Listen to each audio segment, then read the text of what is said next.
The most important thing a dad can do for his son is to say, "I believe in you. You've got what it takes to be a man."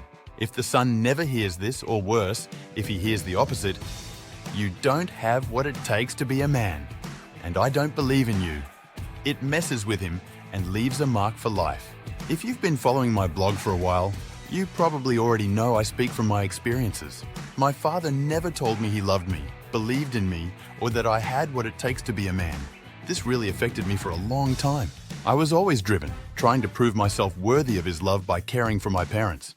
My parents were really self-centered, so I ended up cutting off ties with my friends to take care of them. Even my brother, who had already turned against me, appreciated my looking after our parents.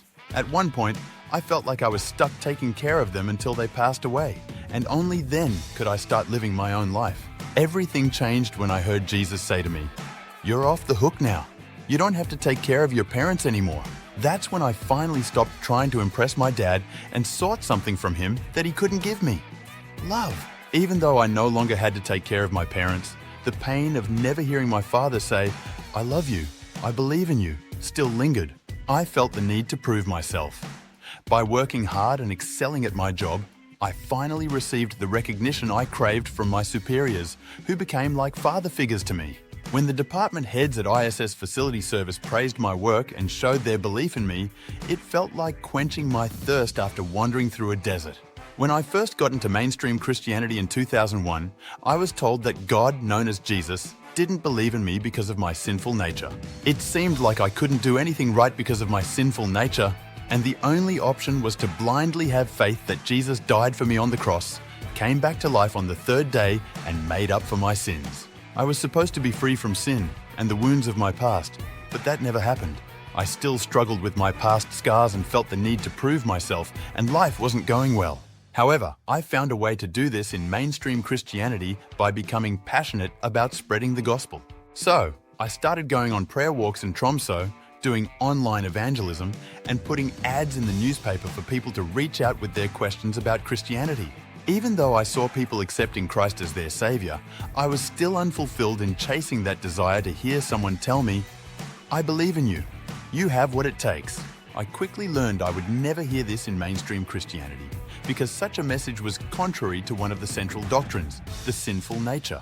But instead of walking away from Christianity, it drew me closer to the Bible. So I decided to study for a BA in theology at Ansgar University College. At Ansgar University College, I had to write a paper about the new perspective on Paul. I delved into the writings of famous theologians like James Dunn, E.P. Sanders, and N.T. Wright, who all supported the new perspective. Something just made sense to me.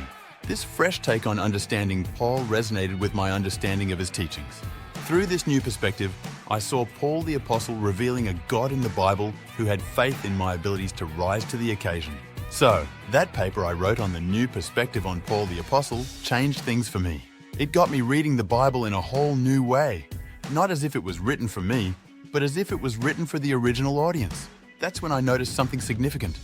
There's no solid biblical basis for the idea of sinful nature. It turns out that it's more of a Roman Catholic doctrine. Plus, the notion that the Torah doesn't apply to us today? No evidence for that in the Bible either.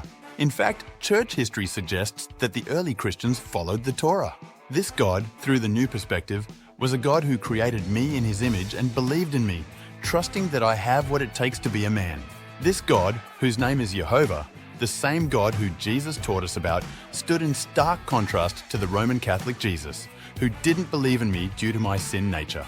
Finally, I found what I had been searching for all this time, something my biological father could never provide. The God of the Bible who said, "I believe in you. You have what it takes to do this."